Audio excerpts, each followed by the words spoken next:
તમને કહું કે મારી બેનને પણ કહું? હવે એ તારી મરજી, જેને કેવું એને કે. મોટા બેન, હવે તમે નિશ્ચિંત થઈ જાઓ. મેં આપણા વિપુલ માટે છે ને એક ખાનદાની છોકરી જોઈ છે. અને હર્ષાબેન, તમને એ છોકરી તરત જ પસંદ આવી જશે. આ વર્ષે તારા લગ્ન કરવાનો વિચાર છે. મને ખબર જ હતી મમ્મી. હવે હું શું કહું? તમે કોઈ છોકરી જોઈ છે? હા, છોકરીઓ તો ઘણી બધી જોઈ છે, પણ તને કેવી જોઈ છે એ બોલ. પપ્પા, હું એકદમ મજામાં છું. તમારી તબિયત કેમ છે? અરે હું મજામાં. મારી તબિયત એકદમ કડક. બોલ હવે તું ક્યારે આવે છે? બસ પપ્પા, જેવી રજા મળે કે તરત જ આવી જઈશ. રજા મળે કે ન મળે, તું જલ્દી ઘરે આવી જા. તારા લગ્ન પાક્કા કરવાના છે. પપ્પા, નવીન મામાએ જે છોકરી દેખાડી હશે 100% સારી જશે. જો આપણા કુટુંબ યોગ્ય છોકરી હોય તો બધું પાકું કરી લો ને. જો બેટા, આવી ગોળ ગોળ વાત તું મારી સાથે ન કર. તે અમદાવાદમાં કોઈ છોકરી જોઈ લીધી હોય તો તું મને કહી દે. તારી ગમતી છોકરી સાથે હું લગ્ન કરાવી દઈશ. અરે ના પપ્પા, એવું કંઈ જ નથી. તમે કેમ આવું બોલો છો? સાચું કહું છું બેટા, મોટા શહેરમાં આ બધું ચાલતું રહેતું હોય છે. હું પણ છાપાઓ વાંચું છું. એટલે તે ત્યાં જો કોઈ છોકરી જોઈ લીધી હોય ને, અને તને જો છોકરી પસંદ આવી હોય તો તું મને કહી દે. તારી મનગમતી છોકરી સાથે તને જે છોકરી પસંદ હોય એની સાથે લગ્ન હું કરાવી આપીશ. પપ્પા, મારે પણ ભાઈ સાથે વાતો કરવી છે. બહુ થઈ ગઈ તમારી વાતો, હવે ફોન મને આપો. હા વિપુલ, નીતા સાથે વાત કર. હેલો ભાઈ, થોડા દિવસ પછી અમારા કોલેજમાં સમર વેકેશનની રજાઓ પડશે અને અમે અમદાવાદ આવીશું. અરે વાહ ભાઈ, અમદાવાદ આવીને હું તમારી સાથે ખૂબ મજા કરીશ. પાણીપુરી, દાબેલી, પાવભાજી અને હા, કાંકરિયા તળાવમાં બોટિંગ પણ કરવી છે. અરે હા હા, પેલા તારી રજા તો પડવા દે. ચાલ ચાલ, મારે બહુ જ કામ છે. તારી સાથે પછી વાત કરું. બાય. ના ભાઈ, જુઓ ને, ફોન મૂકી દીધો.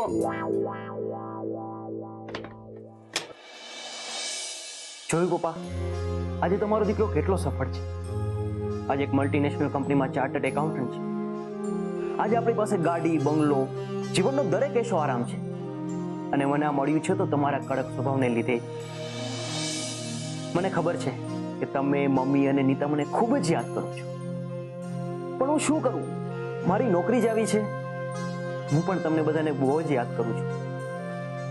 બસ હવે જેવી રજા મળે કે તરત જ ગામડે આવી જઈશ.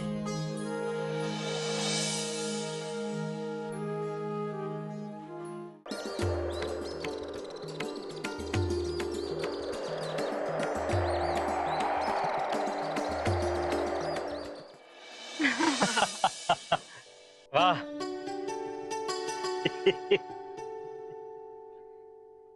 કઈ પણ કયો હર્ષાબેન, મને છોકરી તો બહુ જ ગમી ગઈ. હા, શું સુંદર છોકરી હતી. આપ જેવા કપાળ પર ચંદ્રમા જેવો ચાંદલો, મીણ જેવું નાક. અરે એની માટે તો એના વખાણ કરવા એને શબ્દો મને જડતા નથી. આહા, બહુ જ ગમી ગઈ, બહુ જ સુંદર. તમે બહુ સાચું કહો છો મોટા ભાઈ. ખરેખર છોકરી તો મને પણ બહુ જ ગમી ગઈ છે. પણ આપણને ગમે એમાં શું? એમ કેમ બોલો છો મોટા ભાઈ? અરે આપણને ગમવાથી શું બને? જોડકા તો ઉપર વાળો બનાવે છે. જેમ મારા ને આનંદીના બનાવ્યા એમ. શું વાત છે મોટા ભાઈ? આજે તો આનંદી ભાભીના બહુ વખાણ કરો છો. પણ સાચું કહું મોટા ભાઈ, આનંદી ભાભી ખરેખર બહુ જ સારા છે. એ તો તારી વાત સાચી, પણ આપણો વિપુલ માનશે? અરે વિપુલ કેમ નહીં આવે? એ જરૂર આવશે. તમારી એની સાથે ફોન પર વાત તો થઈ હતી ને, એ તો આવવાનો જ છે. તમે જરાય ચિંતા નહીં કરો. ચિંતાની વાત નથી, પણ વિપુલ નહીં માને તો? તારો વિશ્વાસ છે, પણ એને મંજૂર હોવું જોઈએ ને. અરે એ કેવી રીતે નહીં આવે? એ જો નહીં આવે ને તો આપણે અમદાવાદ જઈને એને તેડીને લઈ આવશું. હવે એ કઈ નાનો કીકલો નથી કે તું એને આમ તેડીને લઈ આવવાની છે.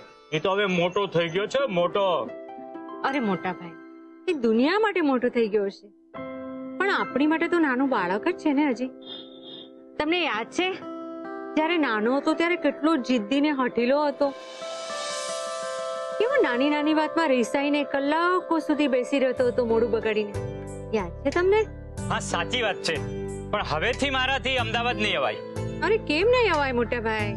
જો હર્ષા, અમદાવાદમાં આટલા મોટા મોટા રોડ, આટલો ઘોંઘાટ, આટલી બધી ગાડીઓ, એમાં કોક ગાડીની હું અડફેટે ચડી ગયો તો એને ન પરણવું હોય તો ન પરણે, તમ તમારે જાજો, નહીં તો ભલે 4-5 વર્ષ વાંઢો રહીએ. અરે મોટા ભાઈ, તમારે ન આવવું હોય ને તો તમે નહીં આવતા, પણ હું તો એની કોઈ છું ને. હું એકલી જઈશ ને એને કાનથી પકડીને લઈ આવીશ. હું જોઉં છું કે કેવી રીતે નથી આવતો.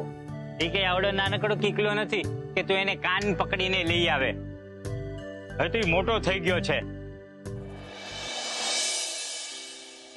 અને હવે કંઈક મારા પેટ સામું તો જુઓ. આ ભૂખ લાગી છે, ભૂખ. પેટની અંદર કુકડા બોલે છે હવે.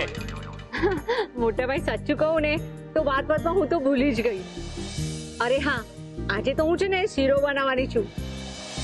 આમ પણ આજે આપણા ઘરમાં કઈ મીઠાઈ તો બનવી જ જોઈએ ને. અરે વાહ, જો તું શીરો બનાવતી હોય ને તો અડધો કિલો શીરો તો હું જ ખાઈ જવાનો. શીરાનો આજે તો ભાંગીને ભૂક્કો કરી નાખી. સારું સારું મોટા ભાઈ, તમે તમારે આજે મન ભરીને શીરો ખાજો હો. ચાલો.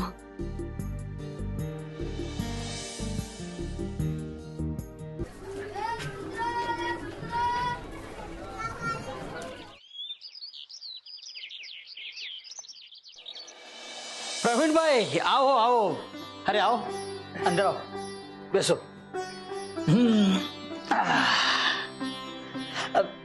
દિવ્યાની મમ્મી મંજુ, અરે આવો તો, જો તો કોણ આવ્યા છે. હા, આવી. અરે પ્રવીણભાઈ, જય શ્રી કૃષ્ણ. જય શ્રી કૃષ્ણ કેમ છો? મંજુબેન, કેમ છો તમે? મજામાં. દિવ્યાની મમ્મી, હા, આ પ્રવીણભાઈ આપણા ઘરે આજે એમના ભાણેજની સગાઈ માટે વાત કરવા આવ્યા છે. ઓહો, તો બહુ સારી વાત છે. તમે બંને વાત કરો, હું જરા ચા પાણીને જોઈ. હા હા, અને નાસ્તો પણ લઈ આવો. ચોક્કસ. શું બાકી પ્રવીણભાઈ, ઘરે બધા મજામાં? હા સર. મૂળ વતન શું છે તમારા ભાણેજનું? પાલનપુર. અમારી દિવ્યા બહુ સુશીલ છે. તમારા ઘરે જશે એટલે બહુ આનંદ આવે.